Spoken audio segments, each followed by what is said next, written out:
Pendant des décennies, Michel Sardou s'est tenu sur scène telle une forteresse, intouchable, imperturbable, et toujours maître de lui. Il chantait les amants, les soldats, les prêtres et les rois. Sa voix était un tonnerre, ses mots choisis avec soin. Mais ce qui faisait de lui une icône le rendait aussi difficile à cerner. Était-il sincère ou simplement en train de jouer des rôles? Aujourd'hui, à 78 ans, l'homme derrière Les Lacs du Connemara et Je suis pour a enfin cessé de jouer. Et ce faisant, il commence à révéler les vérités que l'on soupçonnait, sans jamais les entendre de sa propre bouche. Le silence après la tempête. Pour un homme qui chantait autrefois « Je suis pour » devant des dizaines de milliers de personnes, en sachant pertinemment l'incendie que cela provoquerait, Michel Sardou a appris, avec le temps, que toutes les flammes ne méritaient pas d'être ravivées. À la fin des années 1970, après des années de controverses sociales, de manifestations et même d'accusations de racisme et de fascisme, quelque chose a changé. Il ne l'a pas admis à l'époque, mais aujourd'hui on comprend. Ce combat l'avait épuisé. 1977 marque un tournant. Cette année-là, la Java de Broadway devient un énorme succès. Pas politique, pas provocatrice, juste une chanson d'amour. Sa face B, le slow 10 ans plus tôt, devient le single le plus vendu de toute sa carrière, plus de 1,3 million d'exemplaires. Puis vient En chantant, un air nostalgique évoquant l'enfance et la simplicité, et Je vole, un morceau introspectif sur un adolescent qui quitte le foyer familial. Il s'éloigne de l'idéologie pour embrasser quelque chose de plus doux, quelque chose de plus fragile. Mais ce n'était pas qu'un virage artistique, c'était personnel. Sardou a plus tard reconnu qu'il était fatigué. Fatigué d'être incompris, fatigué d'être détesté par certains, fatigué de devoir défendre des chansons qui n'étaient jamais censées être des manifestes. J'avais dans l'idée de changer de métier, a-t-il confié. Les chansons de combat me fatiguaient. À l'époque, il était aussi physiquement souffrant. Aucun médecin ne trouvait l'origine, mais le stress s'était ancré profondément en lui. Un ami lui conseilla de partir en voyage, de disparaître un temps. Il le fit. Et quand il est revenu, ce n'était pas avec de la colère, mais avec de la subtilité. Son album de 1978, Je vole, poursuit ce ton plus personnel. 2 titres témoignent encore d'une certaine conscience sociale. Le prix d'un homme, inspiré des enlèvements médiatisés en Italie et en France, et Monsieur Ménard, sur la violence à l'école. Mais la manière était différente, moins frontale, plus observatrice. Sardou ne cherchait plus à scandaliser. Il racontait sans accuser. La même année, il se produit pour la première fois au Palais des Congrès de Paris. Un moment charnière, mais aussi un message. Sardou est un homme de scène, pas un soldat. Il laisse volontairement de côté « Je suis pour » et « J'accuse ». Ce n'est pas un oubli. Il ne voulait plus livrer cette bataille. En 1979 et 1980, le virage est acté. Ses albums, Verdun et Victoria, s'enfoncent davantage dans l'intime. Moins de singles, moins de tubes radio, mais un message limpide. Sardou ne court plus après le succès commercial. Il raconte de petites histoires, des douleurs personnelles, des vies imaginées, des personnages perdus dans le temps. Il incarne une vieille dame, Victoria, un otage, le prix d'un homme, un prince ou même un paquebot dans Le France. Ces chansons ne sont plus des déclarations, ce sont des masques portés pour dissimuler l'homme réel. Et c'est ce qui le rendait si difficile à cerner. Était-il la voix de la France réactionnaire? Un provocateur? Ou simplement un acteur jouant des rôles? Comme il l'expliquera plus tard, je chante à la première personne comme un comédien prend un rôle. La scène n'est pas un confessionnal, c'est un théâtre. Mais même derrière ces rôles, même à l'abri de la métaphore, le poids des premières polémiques ne s'est jamais vraiment dissipé. Sardou n'a jamais cessé d'être hanté par l'incompréhension. Et pourtant, il n'a jamais vraiment demandé pardon.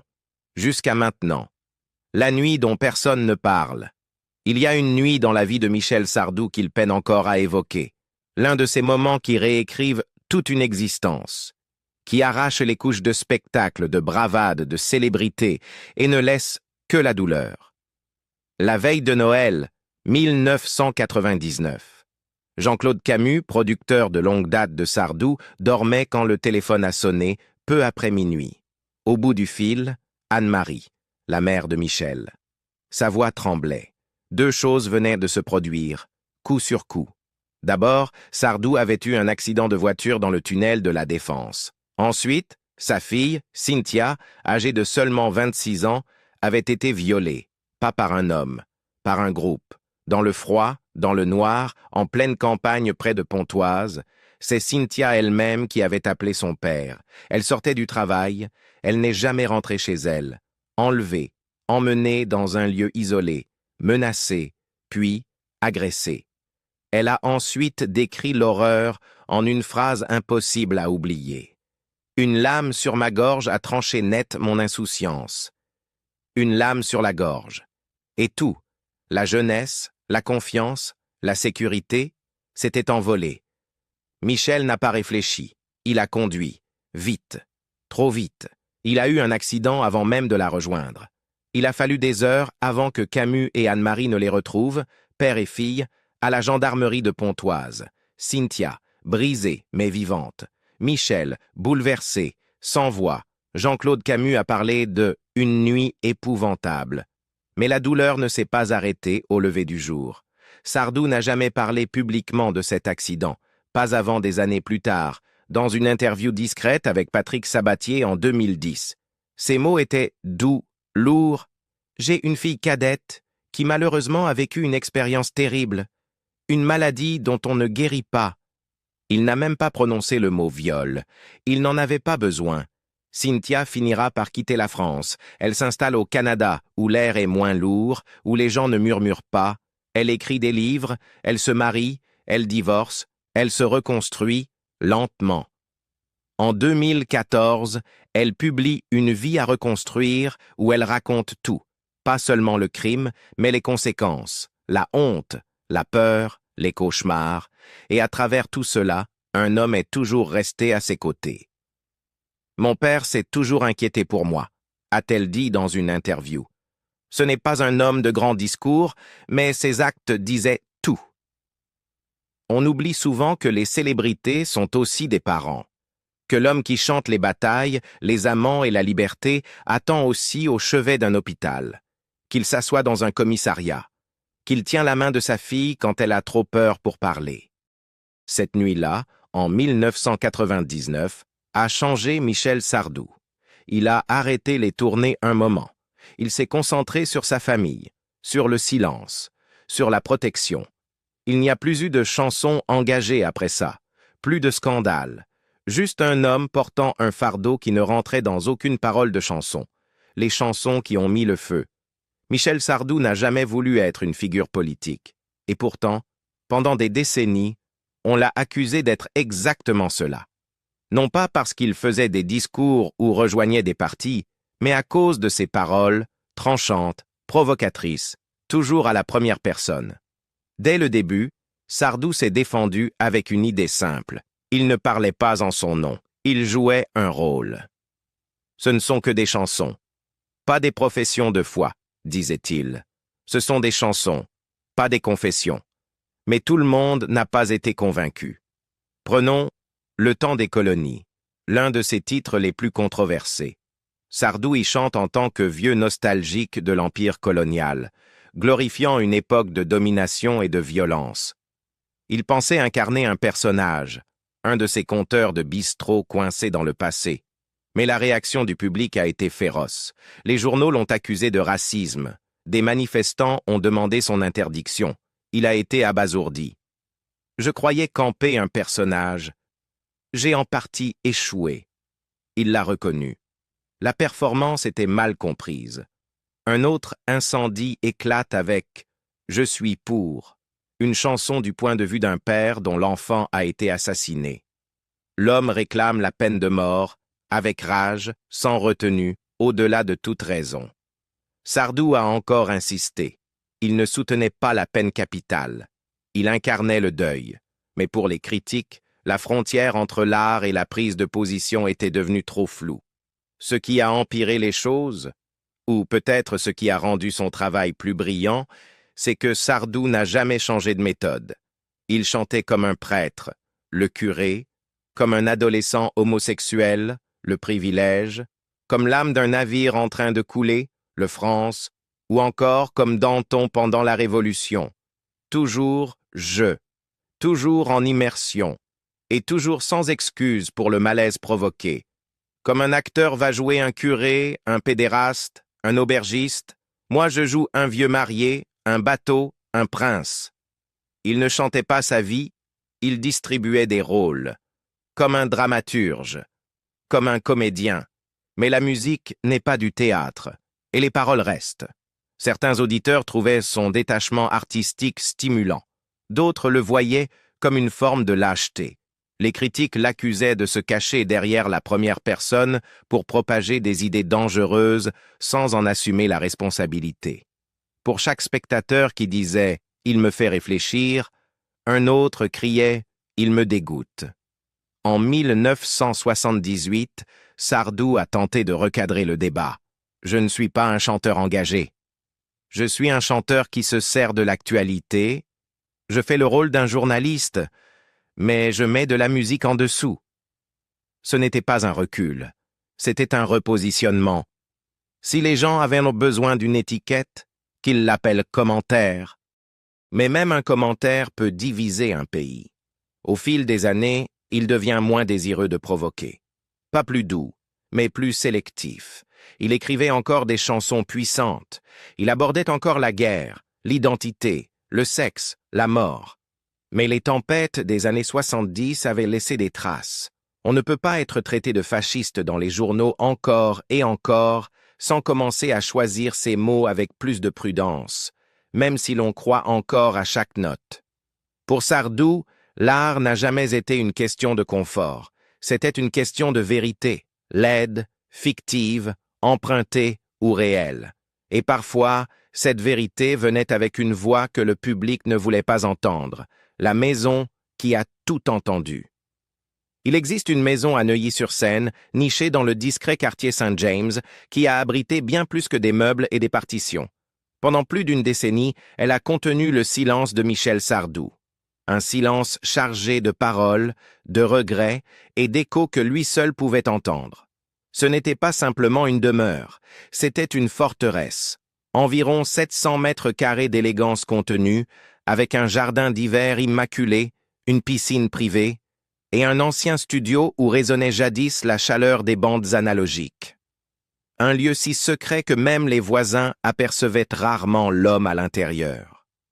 C'est là que Sardou a écrit « Du plaisir » en 2004, un titre qui, selon la manière dont on le connaissait, pouvait sembler ironique. À cette époque, il avait déjà subi presque toutes les formes de jugement public qu'un chanteur puisse endurer, incompris par certains, adulé par d'autres, qualifié de génie, de réactionnaire, d'acteur, de provocateur, de menteur, de patriote, de traître. Mais entre ces murs, rien de tout cela n'avait d'importance. La maison lui offrait l'espace de tout dépouiller, de revenir à l'essentiel. Les paroles, la mélodie, la voix. Pas la voix de la France, comme certains l'appelaient. Sa voix, fragile, ferme, humaine. Je ne me rendais pas bien compte de la portée des chansons, a-t-il avoué un jour. Peut-être était-ce vrai. Ou peut-être avait-il conscience de leur portée, mais cette maison lui offrait le courage de prétendre le contraire. Lorsqu'il la vend en 2011, pour près de 19 millions d'euros, il abandonne bien plus que des briques. L'ancien studio d'enregistrement, jadis moteur de sa solitude, devient une salle de serveur. Le jardin, 1750 mètres carrés d'évasion paisible, est laissé à d'autres. Ce fut un départ discret. Pas de tournée d'adieu, pas de concert final. Juste un piano en moins devant la fenêtre. Ce n'était pas la fin de sa musique, mais la fin d'un chapitre bien particulier, celui où il croyait encore que le studio pouvait être un sanctuaire, où les chansons s'écrivaient encore seules, avec pour seule compagnie la mémoire et la peur. Car à ce stade, Sardou n'écrivait plus seulement des chansons, il esquivait des fantômes, le fantôme de la controverse, le fantôme de la célébrité, et peut-être, plus douloureusement, celui d'une nuit de décembre 1999 qu'aucune maison, aucun mur, aucun silence ne pouvait effacer. Mais il continuait d'écrire, même lorsque l'industrie l'oubliait, même lorsque les jeunes générations ne tremblaient plus en chantant « Je vole », même quand le monde numérique se noyait dans une sincérité synthétique, laissant peu de place à l'honnêteté brutale que Sardou avait toujours choisie. Ses paroles avaient autrefois déclenché des incendies. Désormais, elles suscitaient le silence. Et peut-être était-ce cela qu'il cherchait depuis le début. À Neuilly, il a compris que la paix ne signifiait pas la guérison, mais qu'elle offrait de la distance. Et la distance était tout ce qu'il lui restait à marchander. J'étais fatigué de me battre. À la fin des années 1970, Michel Sardou n'était plus seulement un chanteur. Il était devenu un sujet de dispute nationale. De Le Temps des colonies à Je suis pour, il avait enflammé les foules autant que les tribunaux. Les critiques le traitaient de réactionnaire. Ses fans le voyaient comme courageux. Mais derrière les portes closes, Sardou ressentait autre chose. Une fatigue profonde. « J'étais fatigué de me battre », avouera-t-il plus tard en interview. Non pas fatigué de chanter, il remplissait toujours les salles, mais fatigué d'être mal compris, d'entrer dans une pièce où les murmures précédèrent ses mots. Alors, dans un glissement discret mais volontaire, il a commencé à délaisser ce qu'il appelait les chansons de combat. Le changement ne fut pas annoncé, il n'était même pas totalement conscient au début. Mais entre 1977 et 1980, un nouveau ton s'est installé dans sa musique. Il délaissait la politique pour la mémoire, l'indignation pour la nostalgie. En 1978, la Java de Broadway marque ce tournant. Légère, théâtrale, presque fantaisiste, elle raconte l'histoire d'un garçon français rêvant des comédies musicales de New York. Le morceau est un succès, non seulement parce qu'il est entraînant, mais parce qu'il est sûr. Personne ne le conteste. Aucune plainte ne suit. Pour la première fois depuis des années, Sardou voit un single grimper les chars sans grimper dans les polémiques. Puis vient, en chantant, une mélodie simple en apparence, célébrant la joie de chanter. Pas de controverse, pas de personnage, pas de provocation. Juste une mélodie et une prière douce pour retrouver l'essentiel. Sardou s'autorise enfin à chanter pour le plaisir et non pour la guerre. Mais c'est « Je vole », sorti en 1978, qui deviendra l'un des morceaux les plus poignants de son répertoire. Une ballade dans la voix d'un adolescent prêt à s'enfuir, peut-être pour vivre, peut-être pour mourir.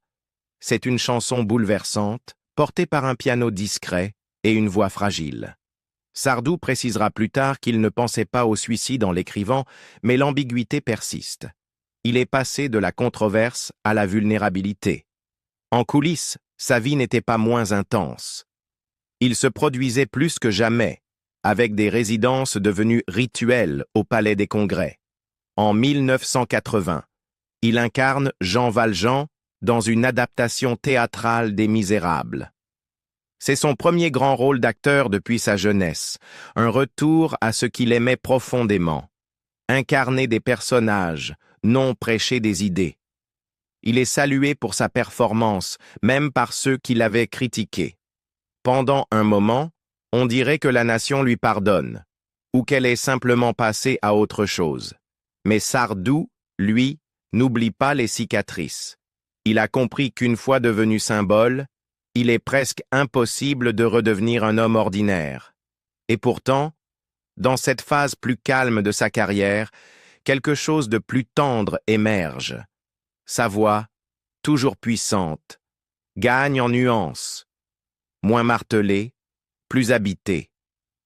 Le public l'entend, et peut-être, tout doucement, commence-t-il à l'écouter autrement. Les rôles qui l'ont déchiré. Michel Sardou n'a jamais voulu être porte-drapeau. Il n'a jamais demandé à devenir un symbole, pour une cause, une idéologie ou un bord politique. « Je ne suis pas engagé », déclara-t-il un jour dans une interview acérée. « Je suis chanteur, pas prêtre, pas politicien. » Ce n'était pas une excuse. Pour Sardou, c'était une limite artistique et aussi une forme de protection. Lorsqu'il fut violemment critiqué pour Le Temps des colonies, dans lequel le narrateur évoque avec fierté une époque coloniale révolue, Sardou ne se défendit ni par des arguments politiques, ni par des justifications philosophiques. Il se présenta comme un conteur incompris. Je jouais un pilier de comptoir, le type qui parle de Dien Bien Phu comme s'il y était. Ce n'est pas moi. C'est un personnage. Mais la presse et une partie du public n'ont pas entendu cette nuance. Ils n'ont pas séparé le rôle de l'homme. Et le verdict fut sans appel. Réactionnaire, raciste, nostalgique. Même chose avec « Je suis pour », perçu comme une apologie de la peine de mort. Beaucoup y virent une prise de position brutale, d'autant plus que Sardou la chantait avec intensité. Mais, à y écouter de plus près, c'est la voix d'un père qu'on entend, brisé, dévasté, après le meurtre de son enfant. C'est de la douleur, pas de la politique. Sardou ne prêchait pas. Il canalisait un chagrin impossible. « Je joue un rôle », disait-il, comme un acteur. Avec J'accuse, il devint un narrateur amer condamnant la société pour sa décadence, utilisant l'accusation comme reflet d'un effondrement intérieur. Dans Le Curé, Victoria et Le Privilège, il incarna tour à tour un prêtre esseulé, une femme âgée oubliée et un adolescent homosexuel confronté au rejet. Toujours à la première personne. Mais jamais il ne dit « c'est moi ». C'est là que réside toute la tragédie de sa carrière. Il fut l'un des chanteurs les plus célébrés de France, mais toujours au cœur de la controverse. Le public voulait qu'il choisisse un camp, héros ou salaud, progressiste ou conservateur. Mais Sardou refusa cette injonction. Il revendiqua le droit d'incarner, de raconter, sans être enfermé dans les rôles qu'il jouait. À 78 ans, la scène loin derrière lui, il parle avec la lucidité que seul le temps permet. Je n'écris pas des manifestes. Je ne me confesse pas sur scène. Je raconte des histoires dont le poids, parfois, m'a moi-même dépassé. Cette phrase ne ressemble pas à une défense, elle ressemble à un adieu. Non par peur, mais parce qu'après presque 60 ans de lumière, il n'a plus besoin de s'expliquer. Ceux qui ont compris l'ont toujours compris, et les autres n'ont peut-être jamais vraiment écouté. Il n'a jamais voulu être prophète, jamais prétendu parler au nom des autres. Et pourtant, Michel Sardou a porté, des décennies durant, le poids du jugement public, incompris par certains, adoré par d'autres, mais toujours libre dans son droit de raconter. Aujourd'hui, à 78 ans, le rideau est tombé. Aucun rappel. Seulement une œuvre immense, faite de chansons puissantes et d'émotions brutes. Et vous, avez-vous une chanson préférée de Michel Sardou? Dites-le nous en commentaire et n'oubliez pas de liker, partager et vous abonner pour plus d'histoires vraies derrière les légendes.